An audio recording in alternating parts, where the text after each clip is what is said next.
Hoo-dee-hoo! We are back with another daily reflection on the Daily Vedantic.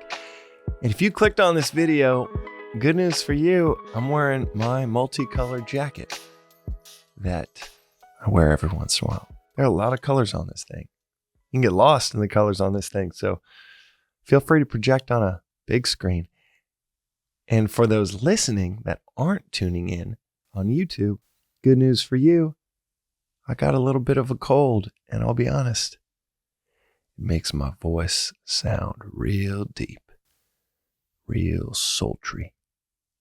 So that's my gift to the audio listeners. This idea of beauty is a funny one in our culture because, you know, there's this phrase that we use of just, you're beautiful just the way you are. The philosophy of Bruno Mars. In fact, you're beautiful just the way you are. And that is a crock of shit. We are not beautiful just the way we are. We might be loved just the way we are. And we are absolutely, through this philosophy and in every philosophical lighthouse in history, will speak to an identification with another just the way they are, not needing to change them, not needing to judge them. But the idea that they are beautiful just the way they are. And in some way in our culture, there's this implication that you're perfect just the way you are. And that is nothing like what the lighthouses of philosophy and religion have said throughout history. Socrates said it well when he said, what a shame it is for a man to grow to the end of his life, never having to experience the capacity of the human body.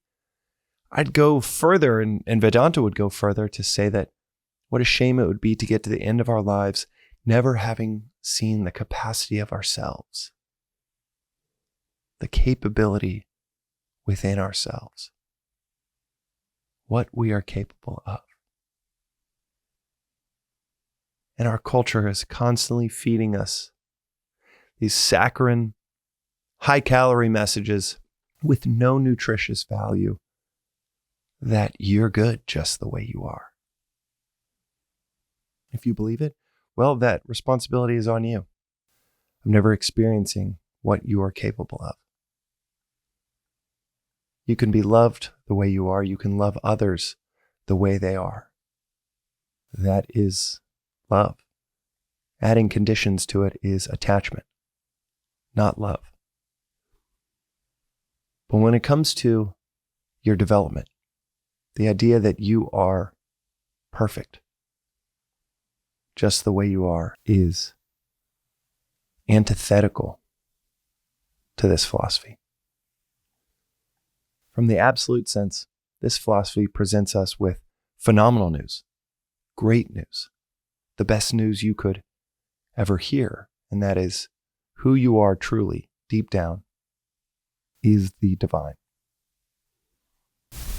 is the vast, is the infinite, is the supreme. Who you are deep down, not this character that you play with your family or in your work, career, life, not this character you think you are, but who you are deep down is the infinite and divine. That is what this philosophy has said for thousands of years. Tat tvam asi, that thou art.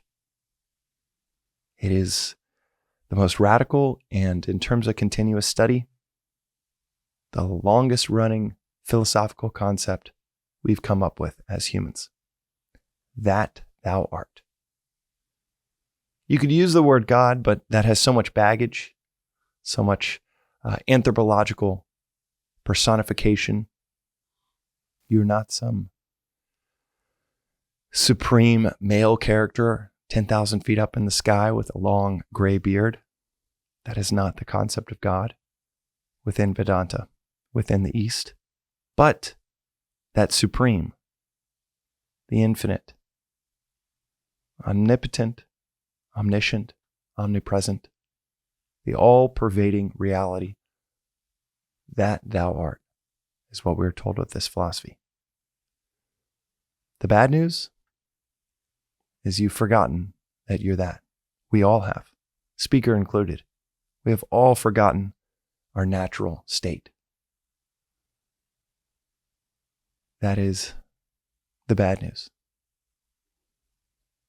Between the best news and the bad news, there's also some good news.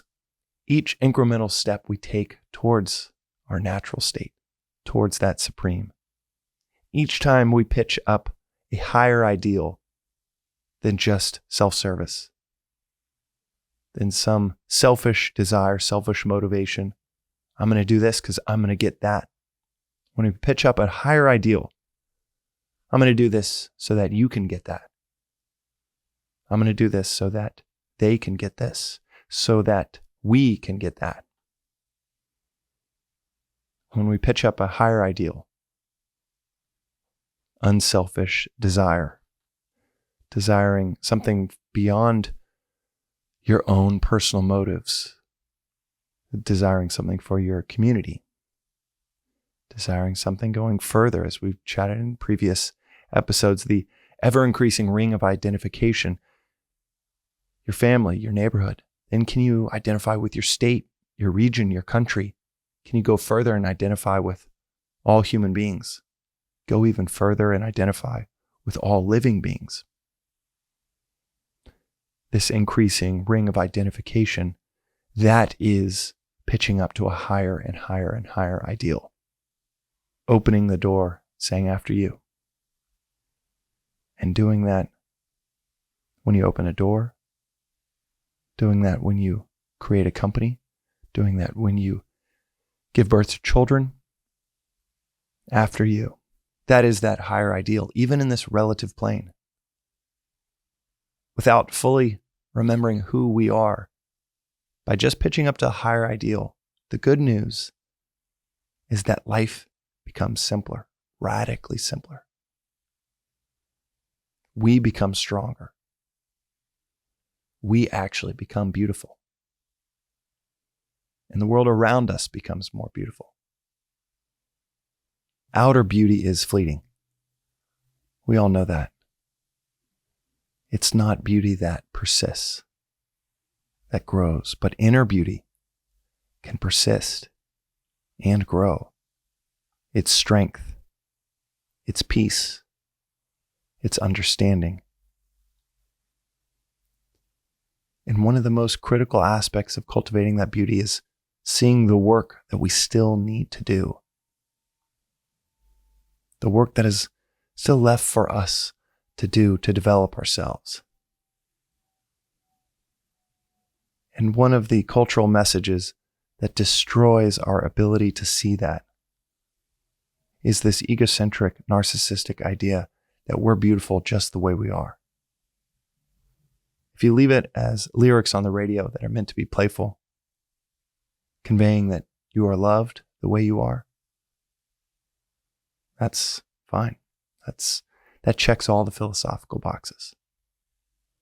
But if we take it as, well, this is just who I am, and I'm perfect the way that I am. Those around me need to change, or those around me need to adjust and accept me for exactly who I am today, because I'm not going to change. That is absolute madness. And that's the beginning of a whole lot of hurt in our lives.